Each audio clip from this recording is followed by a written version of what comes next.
Welcome back to the fine line between stupid and clever. This is going to be the second video in a series of videos I'm doing building hollow body epoxy guitars from a Les Paul standard copy template.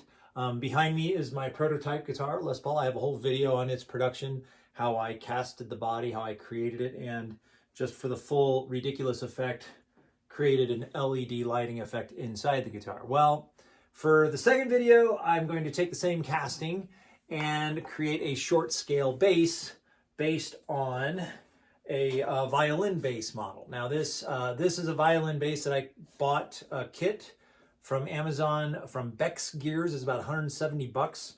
It's a hollow body guitar, short scale bass. And I gotta tell you, this kit was awesome for one thing. Super easy to build. It's plug and play. The electronics are all there's no soldering required, and all the electronics being this little single control unit is super easy to build. So I thought, wouldn't it be fun to take one of my epoxy casting resins, casted bodies, which is pretty close to the same size, modify it a little bit, and create a Les Paul style short scale bass with the additional features of adding the ridiculous light show like you see behind me. So stick around. If you liked the video, please give me some comments. You don't need to subscribe. I've got a real job. I'm just doing this for the fun of it. If you have any comments, just please be kind. Anyway, enjoy the video. So to start out with, I've got my clear casted blank body straight out of the mold. Hasn't been touched or modified in any way.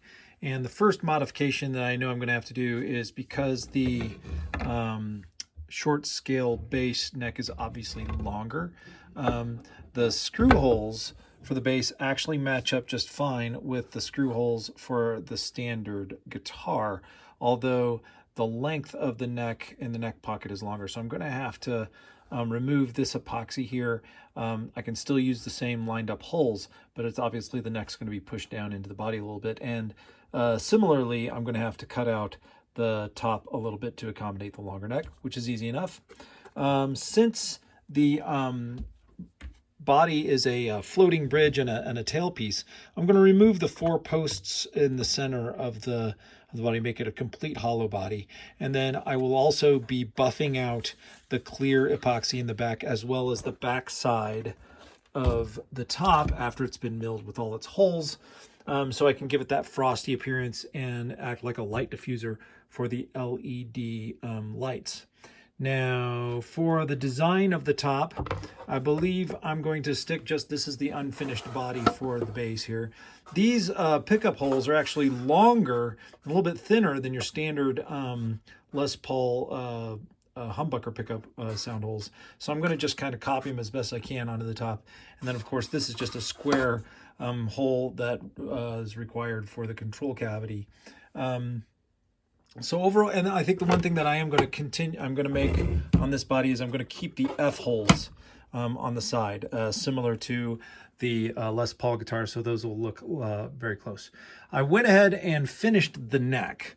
I did my favorite finish for natural wood, which is stain that's made from vinegar and steel wool. It ages the wood, gives it kind of an aged look, and then true oil, gunstock oil over that. I think I did about 5 or 6 coats on it, and then just buffed it to a satin finish with steel wool. Makes for a really nice, smooth, playable surface. And the other thing I have to do is burn my logo in the top of the headstock here before we're all done. But so now the next steps are going to be to mark up the top, get it prepared for milling, as well as start to cut out the posts out of the base. The bottom edge of the casted body has a very sharp edge on the bottom here from where it came out of the mold, and this edge needs to be rounded off and cleaned up as well. So you can tell I'm using the utmost technology and precision drafting techniques to line up the position of my pickup routes and where I need to adjust the cutout of the top for the neck. But fortunately, it worked out okay. So here's the basic layout on the top. Because of the length of the neck and the placement of the pickups, and wanting to make sure I left plenty of room for the floating bridge in the middle of the body and to account for the longer scale length, I did move the pickups a little bit closer together than what they are actually on the violin bass. And the control cavity did get moved a little bit more to the bottom to accommodate for the F hole on the side here. These are just kind of eyeballed, and I'm hoping that they're going to work out okay.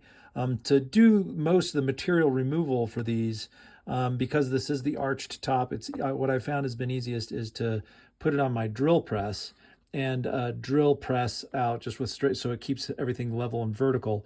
Do as much of the material removal with the drill press as I can, and then I clean it up with a handheld light duty router.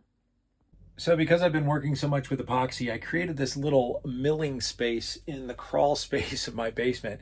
And if you ever get into this and you want to do it, just warning, when you're milling epoxy, it is a messy, messy, messy process. It creates all these tiny little threads of plastic that have horrible static electricity processes or properties. It gets all over everything. It sticks to everything that you have. So I do have a vacuum cleaner behind the plastic here mixed in, and I periodically vacuum up as much of as I can. But I got my drill press set up here to clean out the holes in the body, and this is also where I'll process the routing for the back and everything else that needs to be done.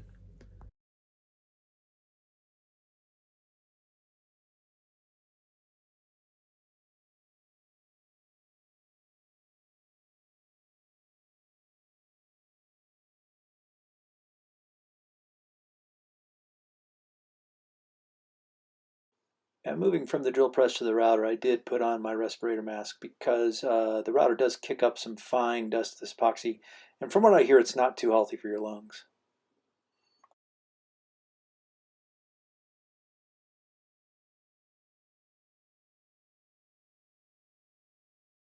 So after milling the top, I then moved to the body where I deleted that area of the neck pocket as well as those 4 posts. After cutting off the basic of the post, the Dremel, I went to the Forstner bits to trim them down to the side of the body and then rounded off the back and sanded it up.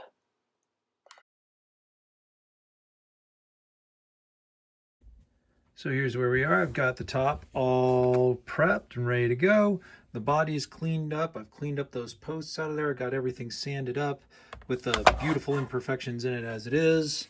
And it's looking like it's getting close to time to gluing on the top. And then all that's left after that is to install the electronics and wire it up. So I've got my LED lights hot glued to the back of the body, and I've put some tape to protect against the clamps. I'm going to throw a coat of my Gorilla Clear glue around the edges and glue up the top to the body.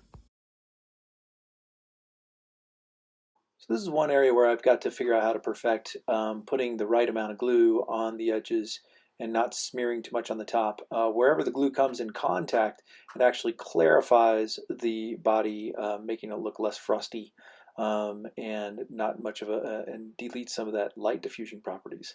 So far, I'm getting a little bit better at it. This one came out a little bit better than my first try, and I can't wait to see what the second try is going to be. Third try, that is.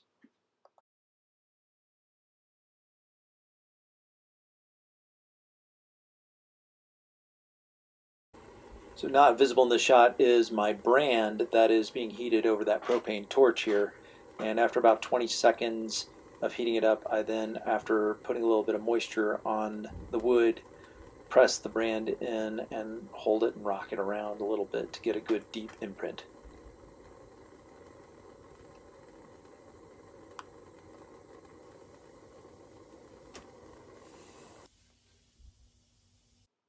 Run a little sandpaper over the brand, gets rid of the extra charred wood, and then one final coat of True Oil finish finishes up the headstock. So from now on, it's just general assembly of the guitar kit, and I got to tell you, these Bex Gears kits are pretty simple to assemble. The only difference is that I had to drill all the pilot holes for the pickups and the control cavity. The kit comes with all the pilot holes already drilled for you, So you can have this done in about an hour.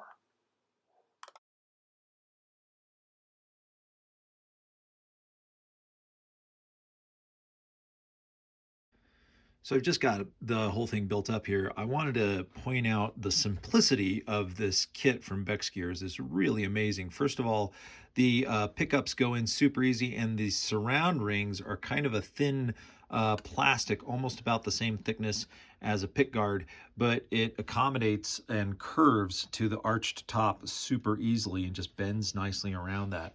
The other thing is the electronics are all on a circuit board. The two pots and the connections are all wired in and completely individual. There's only 3 connections to make. You've got a yellow wire plug for your neck pickup, you've got a red wire plug for your bridge pickup, and you've got a ground wire that then goes to the metal attachment in the back. By far and away, this is the easiest kit and guitar electronics I've ever built. The nice thing about this too is I believe you can buy just replacement control panels like this if it ever gets wet or something like that. Now, part of the beauty of this style of guitar is, number one, it's cheap. Number two, it's all plastic and it's basically waterproof except for, you know, the wood of the neck. So as I'm building this, kind of thinking ahead for my band, we do some outdoor gigs and things.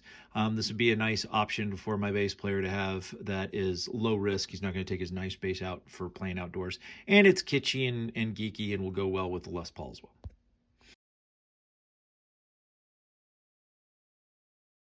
Of course, I made the obligatory mistakes building the guitar up. First of all, I installed the control panel upside down, and then I dropped a few screws inside the guitar body that I had to turn over and shake it out. But after testing up the pickups with a little pickup, and then I recognized I had a problem with the neck pocket and the height of the guitar neck in the pocket.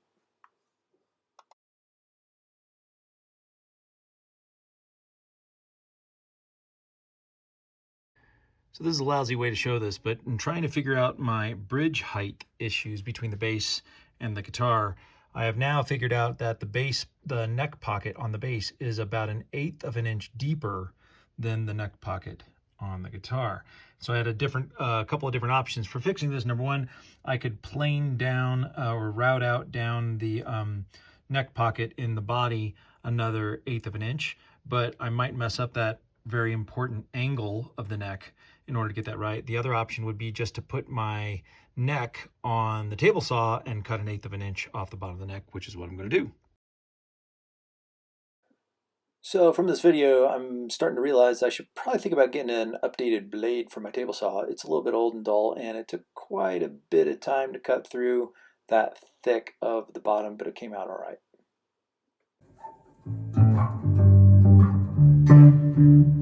I really can't play bass, but here it is. I've got the Epoxy short scale body bass based on the Les Paul body. Everything came out really nicely once I made those adjustments to the neck pocket. Really went in no problem at all. So, and I've got, of course, the ridiculous light show in the LEDs. Goes right along with its Les Paul brother back there.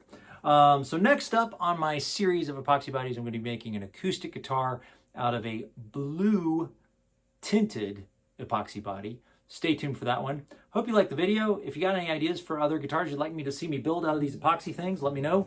I don't feel like you need to subscribe. Just be nice if you make any comments. Have a great day.